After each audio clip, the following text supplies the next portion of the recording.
Lizzie présente Patriote. Mémoire de Alexeï Navalny.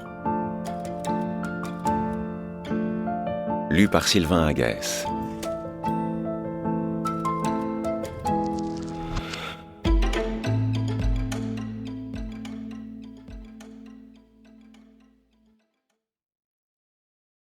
Première partie, la mort de près.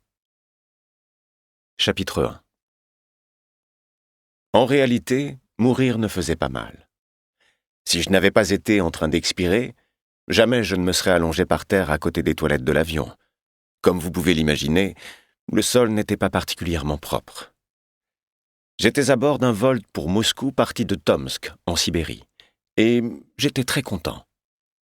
Des élections régionales allaient se tenir 2 semaines plus tard dans plusieurs villes de Sibérie, et mes collaborateurs de la Fondation Anticorruption, FAC, et moi étions bien décidés à battre Russie Unie, le parti au pouvoir.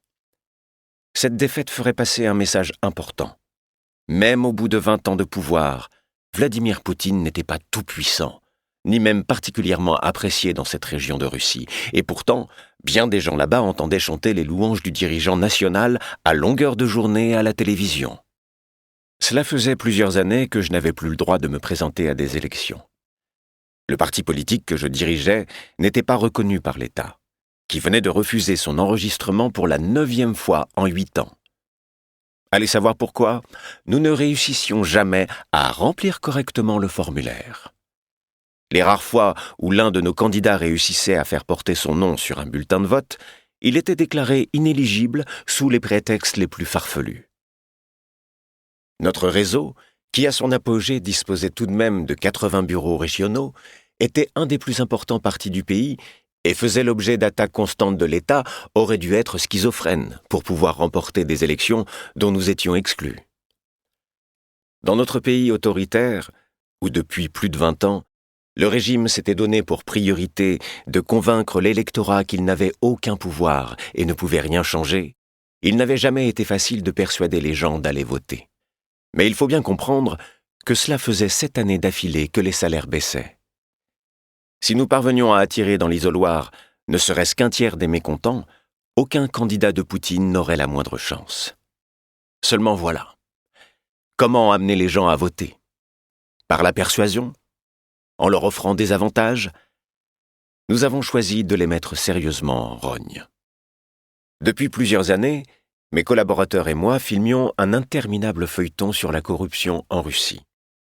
Ces derniers temps, chaque épisode, ou presque, avait obtenu entre 3 et 5 millions de vues sur YouTube.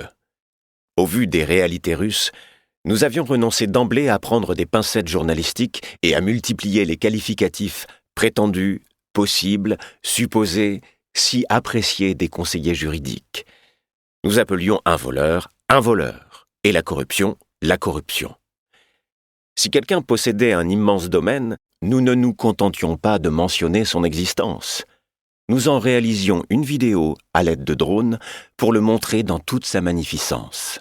Puis nous cherchions à en connaître la valeur, que nous mettions en parallèle avec le modeste revenu déclaré officiellement par le bureaucrate qui en était propriétaire. On peut théoriser autant qu'on le voudra à propos de la corruption, mais j'ai préféré une approche plus directe. Examiner par exemple les photos de mariage de l'attaché de presse du président et zoomer au moment où il embrassait la mariée sur la somptueuse montre qui apparaissait sous son poignet de chemise. Nous obtenions ensuite, d'un fournisseur suisse, une attestation du prix de la montre, 620 000 $, et l'indiquions aux citoyens de notre pays, où une personne sur 5 vit sous le seuil de pauvreté, soit 160 $ par mois, une somme que l'on désignerait plus justement comme le seuil de misère. Une fois que la corruption éhontée des autorités a suffisamment exaspéré les spectateurs, vous leur présentez un site internet où ils trouveront la liste de ceux pour qui ils devraient voter dans leur région s'ils ne veulent pas continuer à financer la vie de pacha de leurs bureaucrates. Nous avons réussi tout à la fois à divertir notre public et à l'indigner par des images de la vie des humbles patriotes qui gouvernent notre pays, en expliquant les mécanismes de la corruption et en appelant à des actions concrètes susceptibles de causer le maximum de tort au système de Poutine.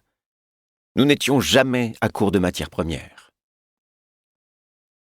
En regardant par le hublot de l'avion, je songeais que nous avions à présent suffisamment d'images pour télécharger sur YouTube 2 ou 3 vidéos sur la corruption dans les villes sibériennes. Elles seraient vues par plusieurs millions de personnes, dont plusieurs centaines de milliers d'habitants de Novosibirsk et de Tomsk. Non contents de les regarder, ces gens seraient suffisamment furieux pour répondre à notre appel à aller au... Nous espérons que vous avez apprécié cet aperçu. Pour continuer à écouter ce livre audio sur Google Play Livres, utilisez le lien dans la description de la vidéo.